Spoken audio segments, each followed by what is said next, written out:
राधे राधे, राधे श्याम। अब हम पढ़ रहे हैं भगवत गीता। इसके पहले वीडियो में हमने भगवत गीता, श्रीमद् भगवत गीता यथारूप के प्रथम अध्याय कुरुक्षेत्र के युद्ध स्थल में सैन्य निरीक्षण के 27 श्लोक पढ़े थे। अब आज हम 28वां श्लोक पढ़ेंगे।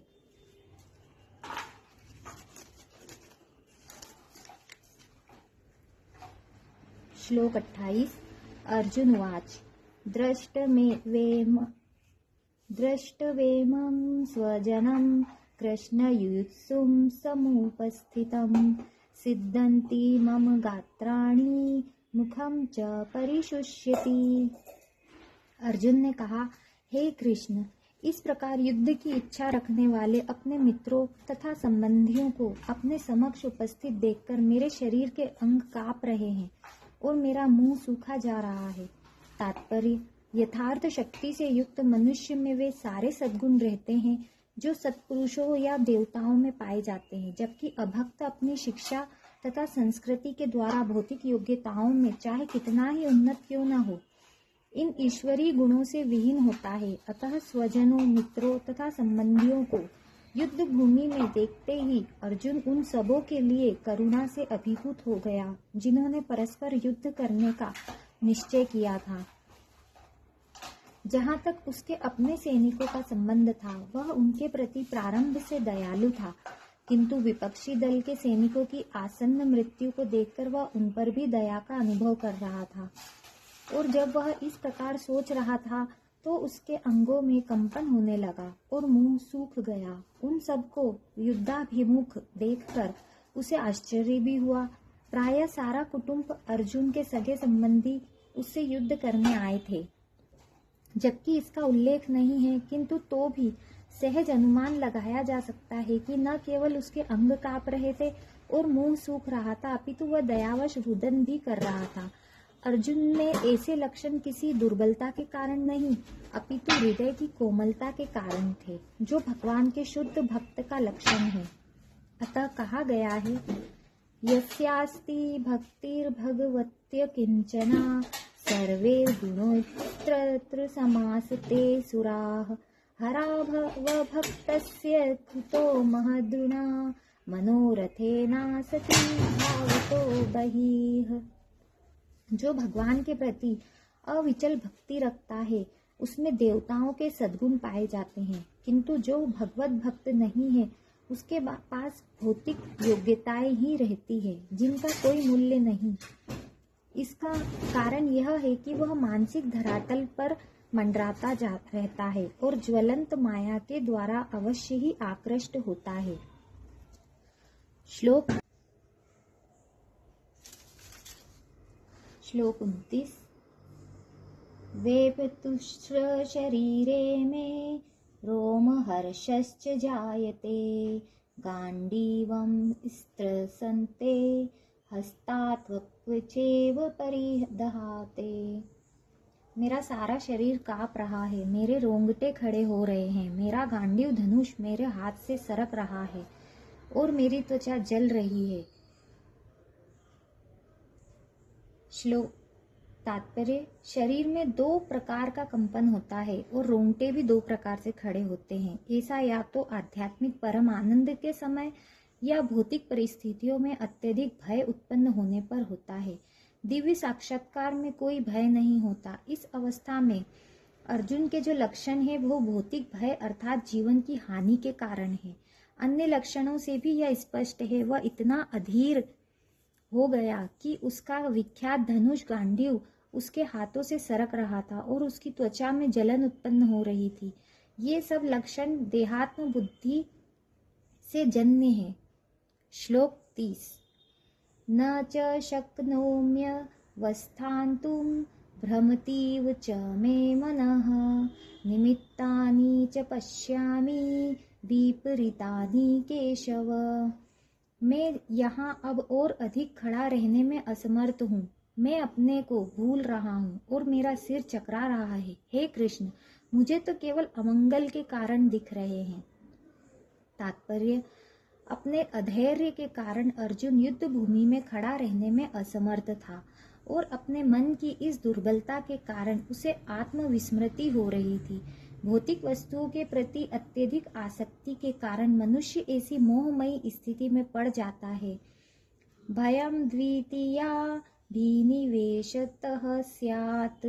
ऐसा भय तथा मानसिक असंतुलन उन व्यक्तियों में उत्पन्न होता है जो भौतिक परिस्थितियों से ग्रस्त होते हैं।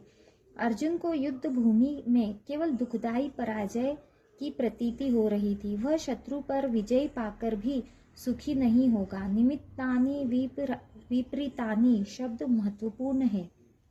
जब मनुष्य को अपनी आशाओं में केवल निराशा दिखती है तो वह सोचता है, मैं यहाँ क्यों हूँ। प्रत्येक प्राणी अपने में तथा अपने स्वार्थ में रुचि रखता है। किसी की भी परमात्मा में रुचि नहीं होती। कृष्ण की इच्छा से अर्जुन अपने स्वार्थ के प्रति अज्ञान दिख रहा है। मनुष्य का वास्तविक स्वार्थ तो विष्णु या कृष्ण में निहित है। बद्ध जीव इसे भूल जाता है, इसलिए उसे भौतिक कष्ट उठाने पड़ते हैं। अर्जुन ने सोचा कि उसकी विजय केवल उसके शोक का कारण बन सकती है।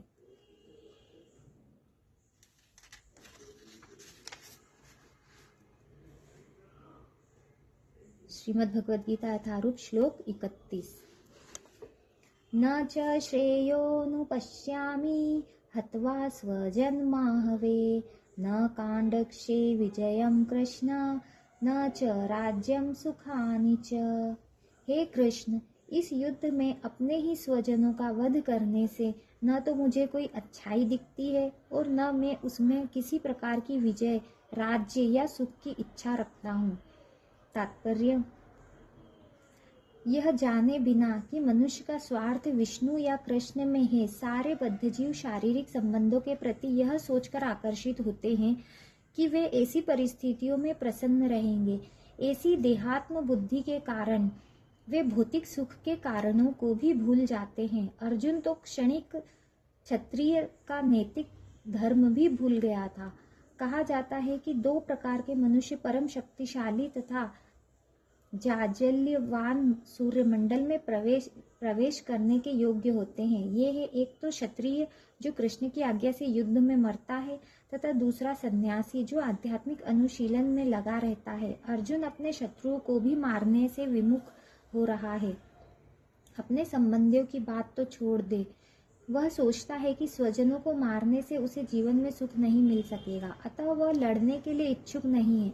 जिस प्रकार की भूख न लगने पर कोई भोजन बनाने को तैयार नहीं होता, उसने तो वन जाने का निश्चय कर लिया है जहाँ वह एकांत में निराशापूर्ण जीवन काट सके। किंतु क्षत्रिय होने के नाते उसे अपने जीवन निर्वाह के लिए राज्य चाहिए, क्योंकि क्षत्रिय कोई अन्य कार्य नहीं कर सकता। किंतु अर्जुन के पास राज्य कहाँ है? उसके लिए तो राज्य प्राप्त करने का एकमात्र अवसर है कि अपने बंधु बांधवों से लड़कर अपने पिता के राज्य का उत्तराधिकार प्राप्त करे, जिसे वह करना नहीं चाह रहा है। इसलिए वह अपने को जंगल में एकांतवास करके निराशा का एकांत जीवन बिताने के योग्य समझता है। श्लोक 32, श्लोक 33, श्लोक 34 और श्लोक 35, ये 4 श्लोक है। किम नो राज्येन गोविंद किम भोगैर्जीवितेन वा येषामर्थे काण्डक्षितं नो राज्यं भोगाः सुखानि च। त इमेव स्थिता युद्धे प्राणास्तत्यक्त्वा धनानि च आचार्याः पितरः पुत्रास्तथैव च पितामहाः मातुलाः श्वशुराः पौत्राः श्यालाः सम्बन्धिनस्तथा। एताद्र हन्तुमिच्छामि व्रतोऽपि मधुसूदन अपि त्रिलोक्ये राज्यस्य हेतोः किं नु मही कृते निहत्य धार्तराष्ट्रत्रयः का प्रीतिः स्यात् जनार्दन। हे गोविंद, हमें राज्य, सुख अथवा इस जीवन से क्या लाभ, क्योंकि जिन सारे लोगों के लिए हम उन्हें चाहते हैं वे ही इस युद्ध भूमि में खड़े हैं। हे मधुसूदन, जब गुरुजन, पितृगण, पुत्रगण पितामह, मामा, ससुर, पौत्रगण, साले तथा अन्य सारे संबंधी अपना अपना धन एवं प्राण देने के लिए तत्पर है और मेरे समक्ष खड़े हैं, तो फिर मैं इन सबको क्यों मारना चाहूँगा, भले ही वे मुझे क्यों न मार डाले। हे जीवों के पालक, मैं इन सबों से लड़ने को तैयार नहीं, भले ही बदले में मुझे तीनों लोग क्यों न मिलते हो। इस पृथ्वी की तो बात ही छोड़ दे, भला धृतराष्ट्र के पुत्रों को मारकर हमें कौन सी प्रसन्नता मिलेगी।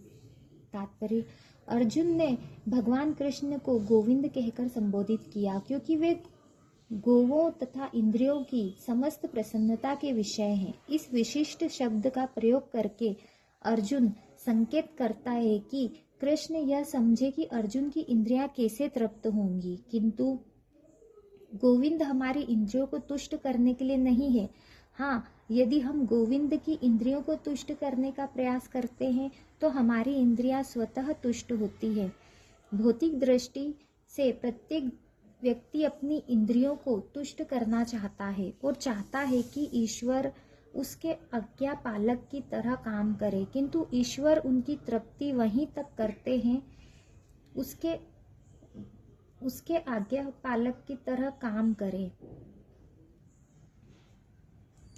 जितने की वे पात्र होते हैं, उस हद तक नहीं जितना वे चाहते हैं। किंतु जब कोई इसके विपरीत मार्ग ग्रहण करता है, अर्थात जब वह अपनी इंद्रियों की तृप्ति की चिंता न करके गोविंद की इंद्रियों की तुष्टि करने का प्रयास करता है, तो गोविंद की कृपा से जीव की सारी इच्छाएं पूर्ण हो जाती है। यहाँ पर जाति तथा कुटुंबियों के प्रति अर्जुन का प्रगाढ़ स्नेह आंशिक रूप से इन सब के प्रति उसकी स्वाभाविक करुणा के कारण है, अतः वह युद्ध करने के लिए तैयार नहीं है। हर व्यक्ति अपने वैभव का प्रदर्शन अपने मित्रों तथा परिजनों के समक्ष करना चाहता है, किंतु अर्जुन को भय है कि उसके सारे मित्र तथा परिजन युद्ध भूमि में मारे जाएंगे और वह विजय के पश्चात उनके साथ अपने वैभव का उपयोग नहीं कर सकेगा। भौतिक जीवन का यह सामान्य लेखा जोखा है, किंतु आध्यात्मिक जीवन इससे सर्वथा भिन्न होता है। चूंकि भक्त भगवान की इच्छाओं की पूर्ति करना चाहता है, अतः भगवत इच्छा होने पर वह भगवान की सेवा के लिए सारे ऐश्वर्य स्वीकार कर सकता है, किंतु यदि भगवत इच्छा न हो तो वह एक पैसा भी ग्रहण नहीं करता।